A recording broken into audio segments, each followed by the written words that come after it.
Welcome to Policy on Demand. I'm Sindhu Blume. And I'm Scott McCandless. It is the week of February 24th, and this is your Monday briefing. The House and Senate are both in session this week, and the House could vote as early as Tuesday on the FY 2025 budget resolution, and 18 days remain to fund the federal government and avoid a government shutdown. We're going to be speaking with Rohit Kumar in a minute, but first, another executive order was signed late last week, this time focused broadly on digital trade issues and specifically trying to ease the burden on U.S. tech companies from taxes imposed by foreign governments. As a follow-up to the trade and tariff executive orders, the U.S. Trade Representative's Office is asking for public comment by March 11th on unfair and non-reciprocal foreign trade practices. Another EO was signed addressing digital services taxes, and we'll have more on this along with the other EOs. These EOs and the USTR notice are linked in the description of this episode.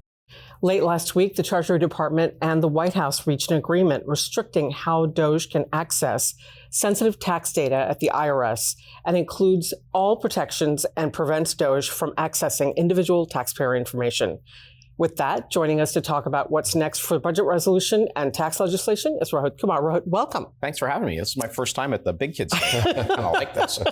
So Rohit, the House budget plan ties spending cuts to tax provisions. Where is this coming from, and do DOJ savings count? The Department of Government Efficiency savings, to the extent that they become real or material, don't count for official scoring purposes. The only thing that will count for official scoring purposes are anything that is in the reconciliation legislation itself. So tariff revenue would not count for official purposes, but if you want to count it politically, you're welcome to it. Savings from cutting, discretionary spending through layoffs or pauses, none of that accounts officially. But again, if you want to count it rhetorically as an elected official, you can look at whatever you want to look at to justify your vote. In terms of finding the actual savings, and you're right, the House budget resolution, to the first time in my memory, explicitly links, we get X amount of savings, you get X amount of room for tax relief, you get less savings, you get less tax relief.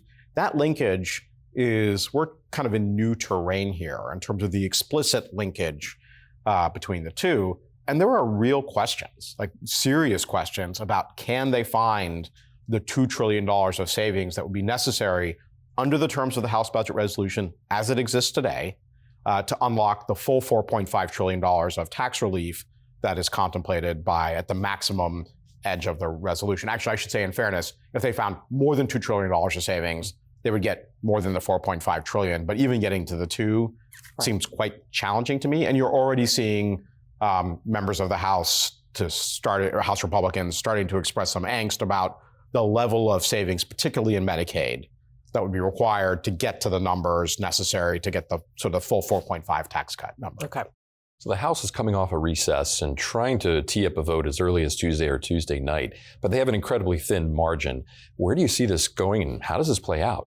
Yeah, I mean, it's very challenging. You already have one member on the record saying she's going to vote no, another who's apparently privately telling people that he would vote no. I mean, that alone would be sufficient to take the measure down, given the margins in the House today. Remember, in a fully stocked House, it's 220 House Republicans, 215 Democrats, but they're only at 218 today. So if two members voted no, and if every Democrat were present and voting, we'll see. Losing two Republicans in a party line vote would be fatal to a sort of partisan effort. So it's a real challenge. And it's a little bit especially challenging. I was talking to Chairman Camp about this earlier today. Like, you're coming off a 10-day recess. To have that vote Tuesday back is hard, right? You don't have a chance to really whip the vote. It takes a while to get the machinery operating again. Something like this, ordinarily you would have thought, well, they were going to do it right after the budget resolution passed the budget committee, kind of seize the momentum and go, or delay that vote till Wednesday or Thursday, give yourself a couple days to kind of feel people out.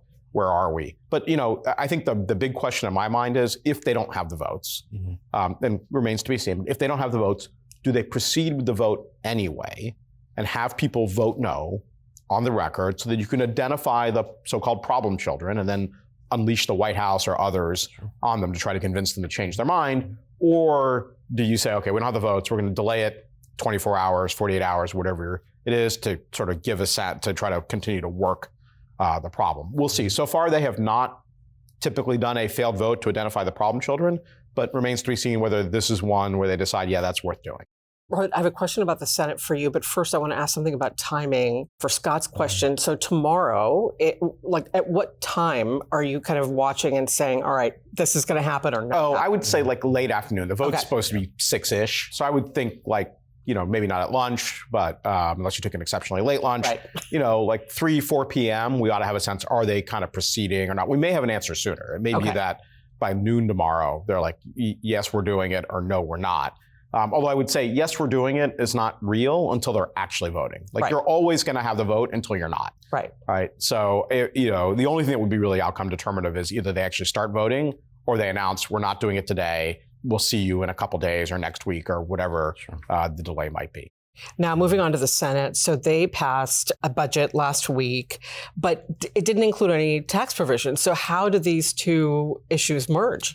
Yeah, so the Senate passed a sort of skinny budget resolution that contemplates, now it's just a budget framework document, it's not the substantive legislation, but what it would set up is legislation to address immigration enforcement, some defense spending, some energy policy, but notably, you're right, no instruction to the Finance Committee to adjust the revenue line, i.e. no tax provisions. So if we hypothesize that the House succeeds in passing its budget resolution this week, it's a very different set of instructions, different committees, includes tax. Then they sort of have a couple paths forward. One is Schoolhouse Rock, how a bill becomes a law, although these are not bills, these are resolutions. You go to conference, right? You appoint conferees and you work it out behind closed doors, and then you birth out a final bicameral agreement, and both chambers have to pass it a second time. Option 2 would be if at some point during the pendency of the House debate, as it looks like they're actually going to get there, if the House and the Senate could reach a mutual understanding of what the final resolution is going to look like, the House could actually execute that transaction on the floor via sort of a final amendment before it passes the House, send it to the Senate, then the Senate would pass it. And once both chambers pass it, this doesn't get signed into law. Right. It's just a bicameral organizing kind of document. Option 3 is the House passes it and just sends it back to the Senate with no pre-agreement, no conference requested. At that point, the Senate would have a choice. Do we try to take up the House resolution, or do we, the Senate, request a conference with the House and then try to get behind closed doors to work things out? But all of this presumes successful House passage. If the House doesn't succeed, then they will have their own choice to make. Do we keep trying, or do we go to the Senate's version of this, 2 bills, use the Senate resolution as a plan B and try to pass that? And remember, this is not something that gets signed into law. So once both chambers pass an identical version of a budget resolution, it is now the governing document until the next budget resolution passes. Okay. We mentioned at the top that we're less than 3 weeks away from government funding running out. So how does this complicate matters with regard to the budget resolution? How does it play out? Do we face possibly a government shutdown? Where do you see We that definitely face the possibility of a government shutdown. I mean, the appropriators are saying very publicly that they are not very close to an agreement, not even a little bit. The disputes are the usual disputes over funding levels, but then there's this additional layer here, which is to what extent will the appropriators or will Congress try to put some statutory parameters around the president's ability, and the Department of Government Efficiency to impound funds, turn programs off, lay people off, all of that.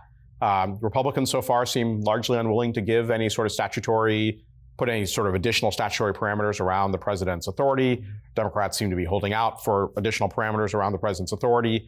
This is a tricky one because this is not like a number where you can kind of split the difference or negotiate. This is more like binary. Like we either are or we are not going to put some parameters around a sort of impoundment authority separate from the statutory debate that might be had.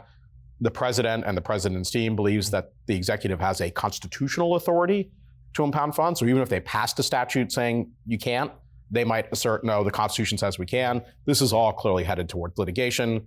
The court, probably the Supreme Court, will eventually have to opine on this matter. So we're not going to resolve this in the next couple of weeks, but that doesn't mean we won't shut the government down over it. It just means even if we do, the final resolution probably doesn't come from Congress, but probably comes from the courts. Interesting. Okay. Thank you very much, Rohit. Appreciate your insights as Yeah. always. And for our viewers, last week's Week in Review with Pam Olson is in the description of this episode, as well as an episode with Nicole Flax about the dismissal of thousands of employees at the IRS. There's also a link to register for the upcoming Tax Readiness webcast about new rules affecting multinationals. That webcast is this Friday at noon Eastern. We appreciate you spending this time with us and hope you have a great week. Take care.